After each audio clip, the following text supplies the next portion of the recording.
Well, I think theaters are underused in the genre, to be honest with you. The genre of the paranormal. I've seen it off and on in some pseudo reality shows about ghosts. I don't know if you remember that old show Unsolved Mysteries from the 90s. With They Robert had Stack. Hell yeah, oh yeah, man. man, that's great show.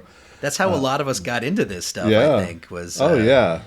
But yeah, they had watching that one show. about the Comedy Store in LA, Didn't and know it was haunted. yeah, and like they Really? had famous who are now relatively famous. If you're a comedian, you know who they are, talking about their experiences working there, and like I don't know, there's something about that space where people perform, and also some of these places like the Comedy Store weren't always for that. For example, I think the Comedy Store was a club run by gangsters, which adds that history element that you're talking about. And so then your imagination can run wild. Well, could this be?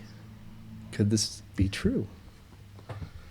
I would think. I mean, it sounds to me like you're a writer. Oh, You should use that. This would be a really great in for a some sort of paranormal adventure in the fiction realm, or do it as a radio play, and I will gladly direct it for you, my friend. So, yeah, I'm really into the same. I love that too. Like, I love anything that references our our work in the theater, our work as creative people, and that you can, if you could also put in that layer of the supernatural, like, because there's always that level of unreality, right? Because we're playing with reality and with, in many ways, conjuring in the theater, right? Like, we are conjurers. So what happens if you literally take that, right, and add in the level of paranormal, ghost hunting,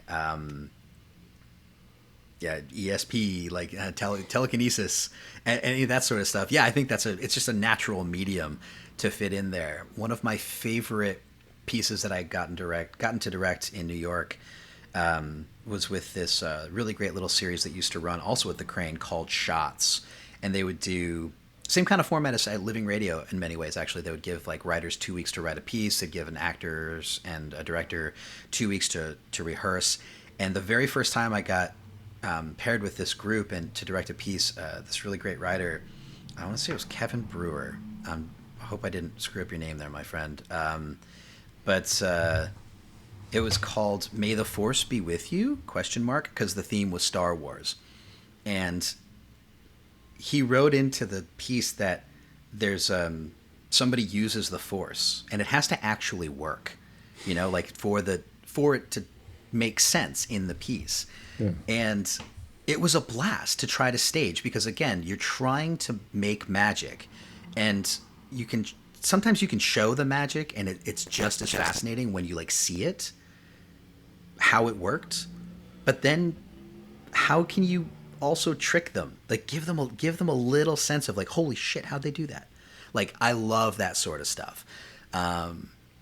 So yeah, sorry to go off on a tangent, but like, yeah, I completely agree. Anytime you can put in this level of the fantastic and the, or whether you want to call it, like, again, the fantastic, the amazing, or the paranormal, into the theatrical realm, yeah, I'm on board. That sounds great.